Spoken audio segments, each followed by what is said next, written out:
It has been 3 days, and Sam Darnold still does not have a contract. What the hell is going on out here?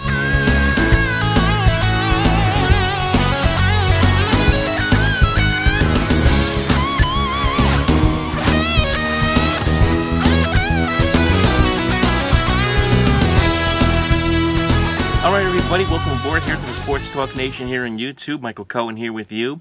We are going to talk about the Sam Darnold contract holdout, which has now hit day number 3, as the Jets still do not have their quarterback in tow for training camp. And now it's becoming an issue because today, Sunday, July the 29th, it was the first day in full pads for the Jets, and still no Sam Darnold appearance at all. So this is now becoming a big issue now for the Jets. What started out a couple days ago as just a problem has now manifested into an even bigger problem for New York. Now, we all know we got to this point because of offset language in Darnold's contract. Now, we know, thanks to the CBA, that Darnold would get a 4-year, $30 million contract, a $20 million signing bonus, a team option for a 5th year, but this is all about the offset language in the contract, meaning that Darnold's agent, Jimmy Sexton, wants no offsets, and he wants to be the trendsetter in a lot of ways, and has set a precedent where he can get clients to have to get teams to give them no offsets, meaning no financial security for that team. What the offset would do, essentially, and many people have already seen this online, the offset essentially would prevent a client, i.e. Sam Darnold, from double dipping, meaning if the Jets were, for whatever reason, to cut him within 3 years, and he was 3 years, and he signs with another team, without the offsets, he could then still get paid by the Jets and get paid by another team. The Jets don't want that. Okay? They don't want that at all. And they have had a history, most teams have had a history of making sure there are offsets in the contract so that there is a financial security there. And Darnold's agent doesn't want that. And that has created a huge roadblock here to get from preventing Sam Darnold from coming into camp. Now, keep in mind, Baker Mayfield, he made sure he took offsets in his contract with Cleveland. Josh Allen, he took offsets in his contract with Buffalo. So that kind of puts Jimmy Sexton in a very odd position, yet he's still riding this thing with Darnold and the offsets. Now, the latest stuff that I saw here today via the New York Daily News, and also saw this on NFL.com, that there is another snag, and they're saying that it isn't over the offsets, that it is over another issue. And let me just pull this up right now, which would provide it says here, but rather the forfeiture language, according to NFL Network. Forfeiture language allows a team like the Jets to regain money if Darnold were to injure himself in engaging in non-football activities. For example, many years ago when Ben Roethlisberger got hurt on a motorcycle, that's what we're talking about with forfeiture language. And it's a standard in most NFL deals. The holdup is the number 3 draft picks, fully guaranteed 4-year, $30 million deal, was initially thought to be over offsets, which would prevent a player from double dipping, earning 2 paychecks from 2 different teams after being cut, as I just explained. And to continue here, as I look at this article now on NFL.com, this news initially came from Michael Silver on NFL.com. He goes on to say, forfeiture language seems like a strange hill for his agents to die on. This is a quote, but that's the way it's playing out. So we are now hitting bizarro land when it comes to the Jets in this deal. This is bizarre. Then there's this, and I also found this by Rich Cimini. This was tweeted out earlier this afternoon on Sunday. He says, under the Jets' proposal, Darnold's entire guarantee will void if he's fined by the league for discipline or conduct on or off the field. As if here's a guy who's supposedly going to has a good track record off the field. I can't imagine him getting too much trouble, but the Jets want this in there too. This is different from Baker Mayfield and Josh Allen contracts. In those cases, their guarantees void with a suspension, not a fine. There's a big difference. This would be voided with a fine.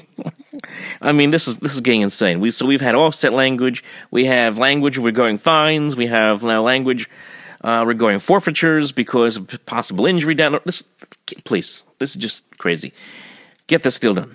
Bottom line is, for the New York Jets, get this deal done and get Sam Darnold into camp. Because right now, here's a football team. You take a look at this thing. They have not had a franchise quarterback since Joe Namath, right? We all know that. Been almost 50 It's been 50 years since the Jets have won a Super Bowl. 50 years since they've won a Super Bowl, okay?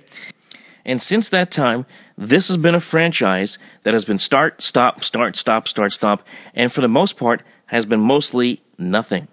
I mean, I have brought this up in past videos, in past shows. This is a franchise that has been in quarterback hell since forever. You're talking about guys like Browning Nagel. You're talking about guys like Glenn Foley. You're talking about guys like Neil O'Donnell. They brought him in over from Pittsburgh. That didn't work out. You're talking about guys like Richard Todd. You're talking about Mark Sanchez. You're talking about Geno Smith. I could go on, I could go on, I could go on. Brett Favre coming here in 2008. Everyone was excited about Brett Favre coming here, and that fell apart. Chad Pennington had all the injuries. Probably the best quarterback the Jets have had since Namath was Chad Pennington, and with all the injuries that he had, that derailed his career here in New York with the New York Jets. So here's a chance for the Jets finally to possibly get it right with a young rookie quarterback in Sam Darnold. Granted, we don't know what this guy can do in the NFL level. We haven't seen it yet, and already there's a problem here with the contract as far as a holdout is concerned. All of the excitement, all of the enthusiasm that was built up over the last couple of months, and now all of this, at least for the interim, is now taking a back seat, as we have a contract standoff over really nebulous things in a contract. Get this done. This is ridiculous. The Jets have two veteran quarterbacks right now in Josh McCown and Teddy Bridgewater. I read the other day that both of them have been struggling so far in camp. That's not a good thing at all. Let's see what this kid could do. Because the longer Darnold sits out, and the more camp time he's going to miss, this is obvious, he's going to fall farther and farther behind, and the chances of him getting an opportunity to be the starter is just not going to happen. And I'll be honest with you, with the way things are going right now, and with, this is now Sunday night, and so far I have not seen any other news pertaining to this issue, or addressing this issue, or any sign that this could turn. It could turn by Monday morning, I have no idea.